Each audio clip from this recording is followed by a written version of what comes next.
how did you get into wrestling? I was working at the Cheetahs, not the Cheetahs. This was the Crazy Horse. You've been to the Crazy Horse. That was before Cheetahs. Mm-hmm. You're like, don't say nothing. Look at him. He's like, what's he gonna say? And they were filming a movie with Sylvester Stallone called, I think it was called Over the Top. Oh, the arm wrestling. Arm wrestling one. Yeah. Scott Norton was in that, I'm pretty sure. Yeah, I think so. And there was a lot of other guys that weren't big name wrestlers, but that were wrestlers that were extras in that. And they would all come to the bar. Now, back then, you were the bartender, manager, doorman, stocker. You were everything back then. You know, you just handled your business. And a lot of those guys would come in. And, you know, back then, I'm a beast, dude. I mean, I'm working in I got cowboy boots on, a big old rodeo buckle, a tank top. And I'm just big, man. I mean, big. There's pictures. And they're like, dude, you ever think about wrestling? And I'm like, nah. When I grew up in the Bay Area in the 70s. And believe it or not, roller derby was bigger than wrestling back then. A lot bigger in the Bay Area. I loved roller derby. Yeah. That shit was real. Cow Palace, yeah. The Cow Palace would sell out. The Cow Palace would sell out in roller derby, only draw half a house with Haystack Calhoun and people like that.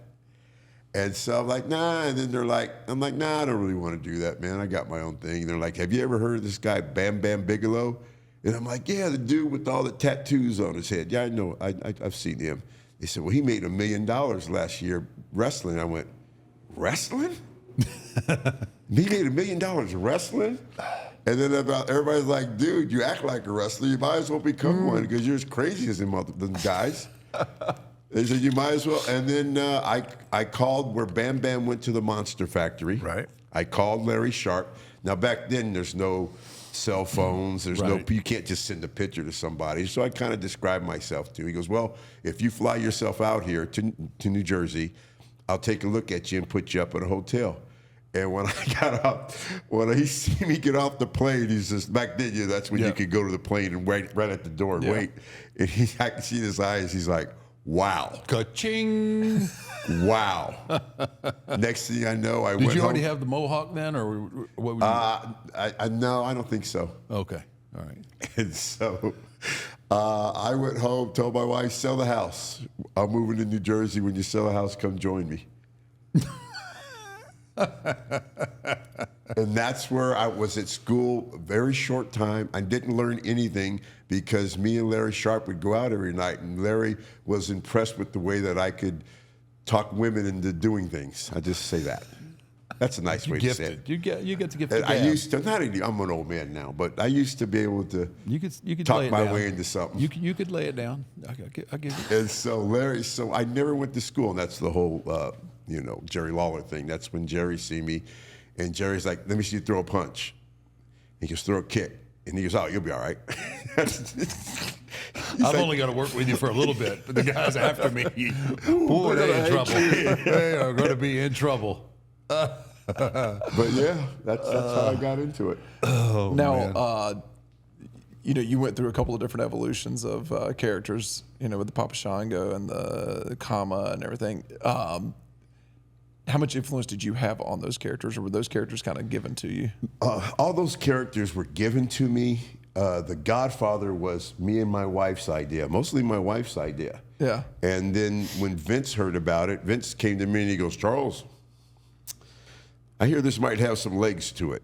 That's his exact words. Yeah. And he goes, I don't know if you remember this. He goes, you think you can get some girls and we can put this on TV? Me, you, and the Harris boys, Ron and Don Harris, went to a strip club and got some girls and brought them back. Then put them on TV. Yep. Well, they needed a ride, right? They needed an extra car. We had to talk them in. That's a long time That's ago. a long time ago. We were young men. Yeah. Yeah, but that's... So is that where when you went the hose, would you essentially go to a local strip club in whatever that town was? And the very first time we went and got the girls, the second time I think they put Bruce Pritchard. Yeah, they assigned somebody. Yeah, they assigned somebody to go get the girls, and they would get them from strip clubs. And then as the gimmick, I wish I could tell the other story. Maybe I can't. You can always edit it out, huh? Oh yeah. start thinking, where was I at? I started thinking about this other story. Bruce Pritchard going So to get Bruce would get the girls, and then it got over to the fact that the clubs would call them and say, hey, while you're in town, can we supply the girls? And then I would show up, and then depending on how much time I had in my match is how many girls I would bring out, because it would take so long to do all your stuff, to get to the ring, get in the ring, do your whole Godfather show in the ring, get the girls out of the ring, have some type of a 2-3 minute match, and then get the girls back in the ring. Yeah. And so that's why if you see me with only a couple girls, it was going to be quick. It's going to be a quick match. Yep. But if I had 4 or 5, it was going chances were it was going to be a little longer. Yeah. I don't know if you know this. I don't even think you know this about the deal that I had with the girls. Oh, no. I don't know. Maybe. Go ahead. Do tell. I don't know if I want to get myself in trouble here. Oh, yeah. Well, yeah. The girls, when the girls did it, they would have so much fun. I mean, most of them were wrestling fans. They're around the boys. They're in front of the people. They're having the time of their lives. And we treated them well. Right. Okay? They were treated really well. And so they would come to me and say, hey, my manager at the strip club, he called me last time, but I'd really like to do this again. And I'm like, really? And I'm like, okay, this is what I want. That's it. This is not even going where you think it's going. I'm telling you. I didn't say anything. Yeah, this is going to surprise you, but then it's not going to surprise you. Okay, so I'm like, this is what I want from you. I said, when I'm in town, all you have to do is show up and say you're one of Godfather's girls, and I'll vouch for you. This is what I want. I said, I want your girlfriend, your boyfriend, whoever it is, your friend, to get me the best weed. I said, get me a half an ounce of the best weed you can get. And then they would be like, okay. I'm like, and you know what? Your boyfriend, your girlfriend, your significant other will be so glad that you're not doing this, that they're going to get me some good weed. And so the girls would show up, and that's where I'd get it from. And after you made the loop once or twice, you'd get to know the girls. Right. So the girls would bring it to me. See, that's networking right there, buddy. Is that pimping? That's It pimping. ain't easy. You thought I was going to say something else. By that time, I changed. You changed by then. Denise your priority, changed me. Denise. By that time, I changed. Yeah. Your priorities had changed. Yeah. Well, I think the big question is when you were the Godfather and you would, have the girls and everything else, and they'd come to the ring. Do you think that he actually liked those hoes? Who's he? Undertaker. Who was it? What? Why? Why is he trying to stir this up? Yeah. He's getting to something. When you rib me, he's trying to get to a point where you rib me. You got me. You got me. You know what I say about? I said if anybody else would have did that to him, they might have got fired. Yeah. Well. But they know he loves me, so they're not going to fire me. He had no. Well, who wants to set this up? Well, I mean, it's They- your you whole have the- story You, here. do, They do would- you have the the clip? clip is They would- available. Do we want to see the clip first, or Yeah, we can. We got to get through a commercial. You're talking here. about being nervous all day, right? Now, normally, if I see my name on the page and I'm working with Bear, I say, "Oh, this is going to be cake."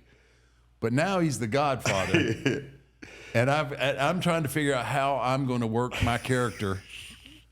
But I'm thinking my boy is going to be all right, and he's going to take care of me. And instead, this is what he happens. does to me. For a long time, and I know that you like hoes. I don't think everything's dead, but if it is, these girls will. I got the Undertaker. yeah, no. That's How did you Dude. not break during that? dude. I had indentions inside of my lip from biting it. I was thinking about run over puppies and everything else that I could possibly think of not to crack, because I'm thinking, this son of a bitch, this mother. If you listen real close, when I said, I know you like hoes, Paul Bear goes, oh, yes. He loves those. Oh, because see, he had no idea what I was No, going to I say, had like no you said.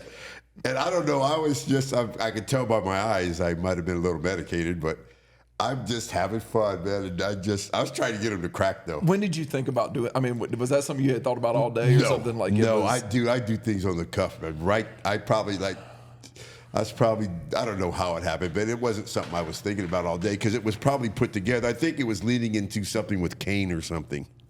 Because this wasn't, he beats on me and lights go out and something happens. But they put me in a lot of situations like that just to put you on TV.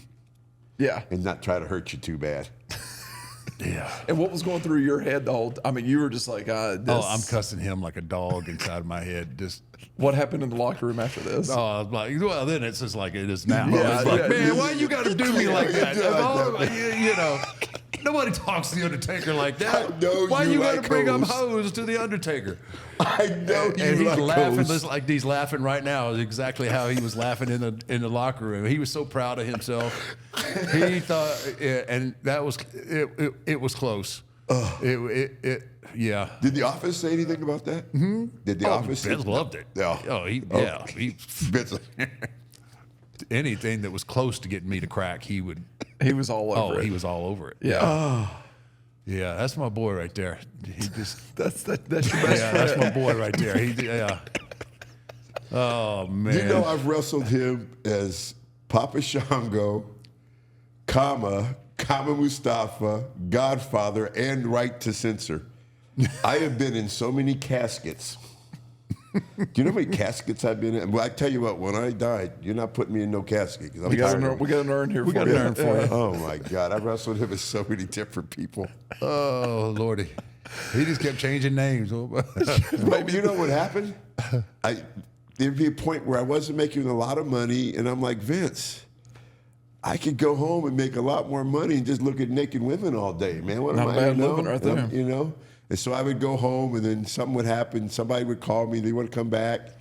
And I'd be like, yeah, I missed the road. And I'd come back, and then, yeah, and I'd go. I always had the strip clubs to go back to. Yeah. And so you always had a way of making income. So, you know. You know, there was something that kind of got brought up that I wanted to ask both of y'all about that I never thought of. Do you think that during the Ministry of Darkness, do you think the Papa Shango character would have worked in the Ministry of Darkness somehow? Oh, obviously we could have made it work, but I Yeah. mean, he was. I know that You were already doing Godfather. It was already Yeah. Godfather, Yeah, but do you yeah, think yeah. that character could have potentially have worked in the? I don't know that it, man. I think it would have pissed people off more because that character, man, when that whole train music started, I mean, that was, there were some of the loudest pops. Oh, yeah. They loved the Godfather. You know what little sneaky thing I did is I was getting I was getting such a pop. I was like, how can I get a louder pop? So what I started doing is I would go out without the girls, so I'd get that initial pop, Right. And then they'd turn on me. They start booing me and 'Cause they stuff. want and I'd the be like, girls. yeah, I'd be like, hang on. And then I would wind up and Yeah. point to the girls, and that second pop was even bigger. Yeah, yeah. And they used to say, lay off for the Godfather's pop.